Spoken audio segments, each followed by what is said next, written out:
Assalamualaikum warahmatullahi wabarakatuh. Alhamdulillah, sekarang kita pada pagi hari ini sudah mulai kembali belajar lagi ya.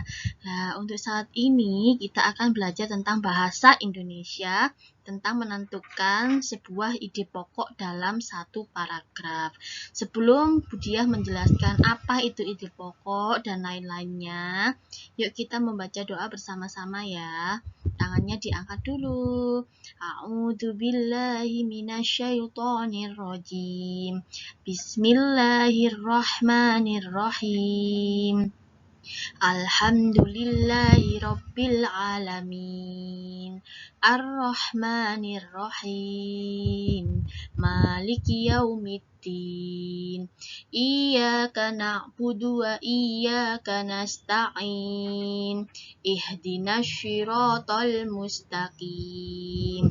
Syiratal ladzina an'amta 'alaihim ghairil maghdubi 'alaihim waladdallin.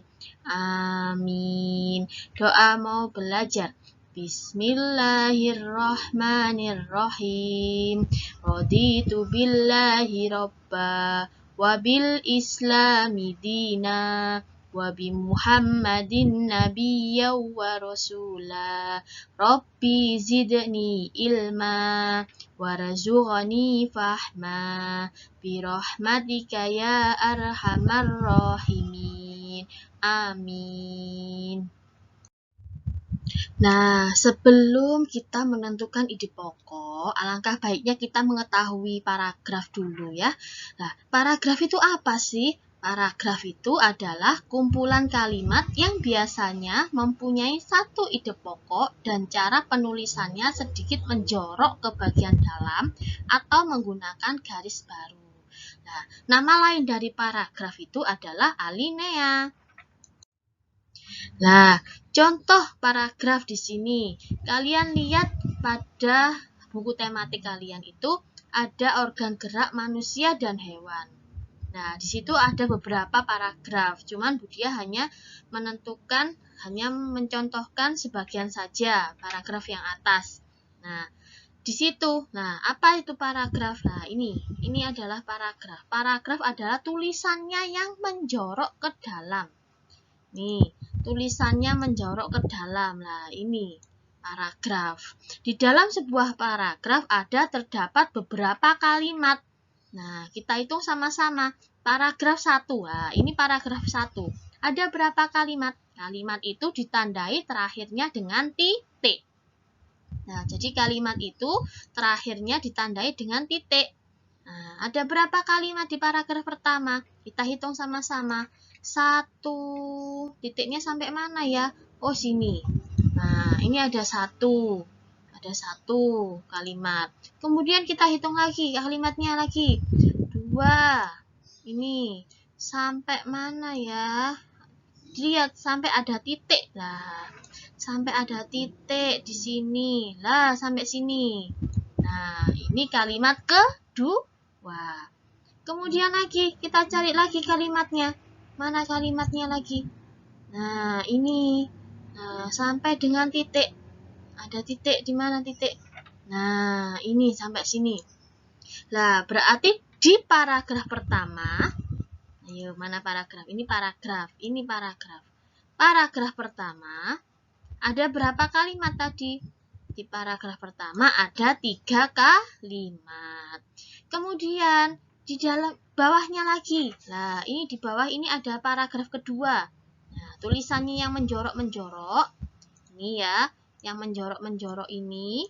Nah, ini disebut paragraf. Ini paragraf pertama, ini paragraf kedua, dan ini paragraf ketiga. Jadi tulisan yang menjorok-menjorok terdiri dari beberapa kalimat, itu namanya paragraf. Kemudian kita cari di paragraf kedua lagi. Paragraf kedua ini ada berapa titiknya?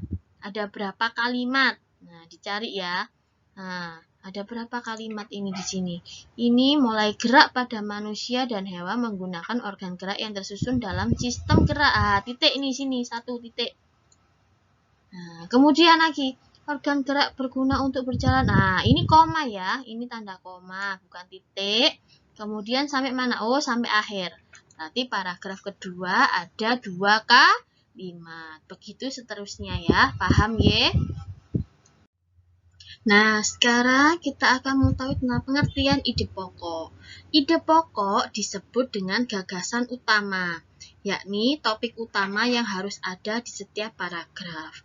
Ide ini juga akan berada di dalam kalimat utama, dan di dalam sebuah paragraf hanya ada satu gagasan utama atau gagasan pokok saja. Ide pokok ini bisa berada di awal kalimat atau di akhir kalimat. Nah, kemudian kalimat penjelas. Kalimat penjelas itu adalah kalimat yang bersifat khusus dan berfungsi untuk mengembangkan gagasan utama atau kalimat utama pada suatu paragraf. Untuk mendukung kalimat utama tersebut, kalimat penjelas biasanya berupa contoh, data, uraian penjelas dari kalimat utama. Nah, ini ada contoh ide pokok dan kalimat penjelas. Nah, di situ ada kalimat di bawahnya situ ya. Kita baca bersama-sama. Kandungan lemak pada buah alpukat sangatlah banyak. Namun, lemak yang dikandungnya merupakan lemak baik, tidak seperti lemak jahat yang ada pada makanan lainnya. Hal ini membuat buah alpukat bisa dijadikan buah untuk pensuplai cadangan energi yang baik. Selain kandungan lemaknya yang cukup tinggi, buah alpukat memiliki serat yang sangat banyak sehingga membutuhkan waktu yang lama untuk tercerna oleh lambung kita. Hal tersebut membuat kita merasa kenyang dalam waktu yang lama. Oleh karena itu, buah alpukat adalah buah yang sehat dan tepat untuk dijadikan makanan untuk di diet. Lah, di mana sih ini ide pokoknya? Nah, ide pokoknya ini adalah kalimat yang merupakan pokok dari kalimat itu sendiri. Jadi pokok dari paragraf itu. Ya. Nah, di dalam sini paragraf ini tadi, nah di dalam paragraf ini tadi ya, di dalam paragraf ini tadi kan menjelaskan tentang buah alpukat. Buah alpukat tadi itu kenapa? Nah, buah alpukat tadi itu kenapa? Buah alpukatnya sehat. Nah, berarti kalimat penjelas kalimat pokoknya, ide pokoknya itu ada di mana? Di kalimat pertama atau di kalimat akhir. Nah, kalimat utamanya, kalimat ide pokoknya di sini berada di kalimat terakhir. Oleh karena itu, buah alpukat adalah buah yang sehat dan tepat untuk dijadikan makanan untuk diet. Ini adalah merupakan kalimat utama. Kenapa kok disebut kalimat utama?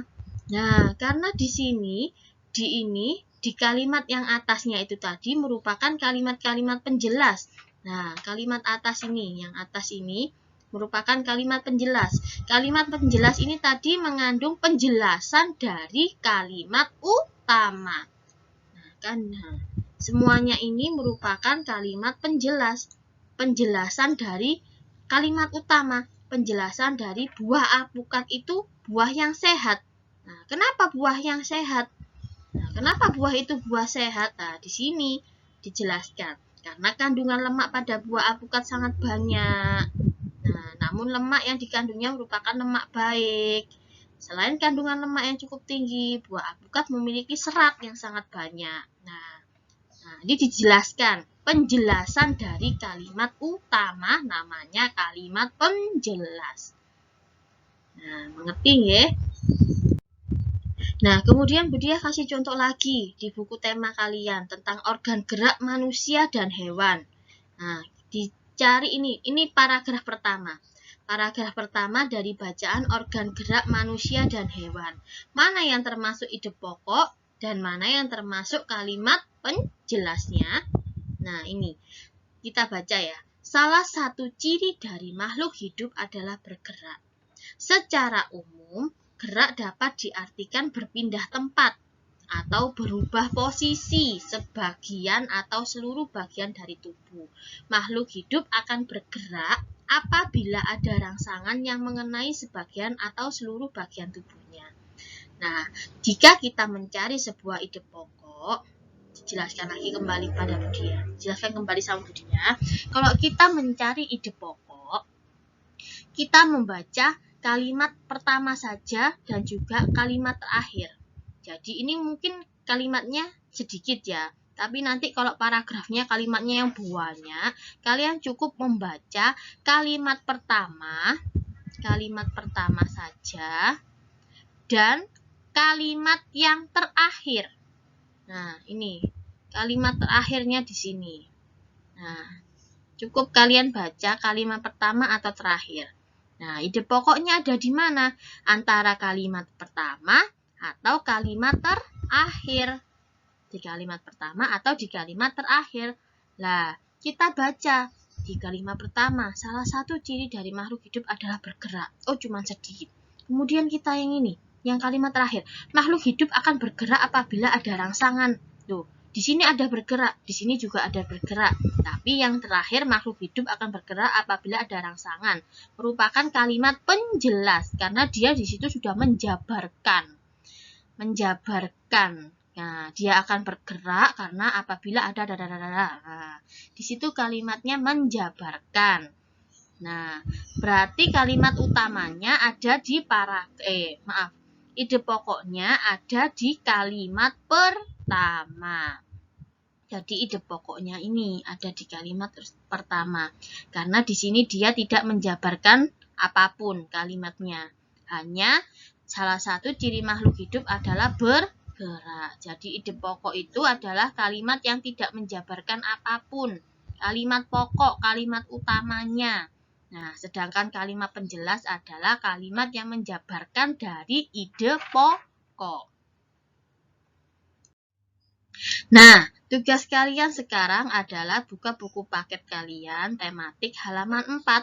Di situ ada paragraf 2, 3, 4, dan 5. Paragraf 1 tadi kan sudah dibahas di slide sebelumnya.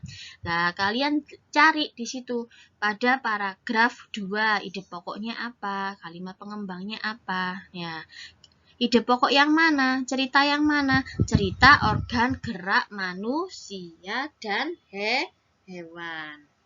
Ya, di situ isi cerita yang tadi di halaman 4 kalian tulis. Jika cukup, kalian boleh menulisnya di buku paket. Kalau tidak cukup, terlalu banyak, tulisan kalian besar-besar, bisa kalian tulis di buku tulisnya atau buku tugas catatan tematik.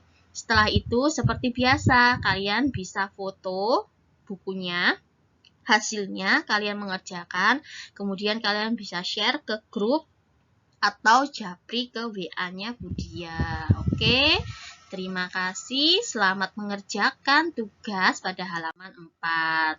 Terima kasih. Sebelum Budia mengakhiri pembelajaran pada pagi hari ini, kita berdoa sama-sama ya.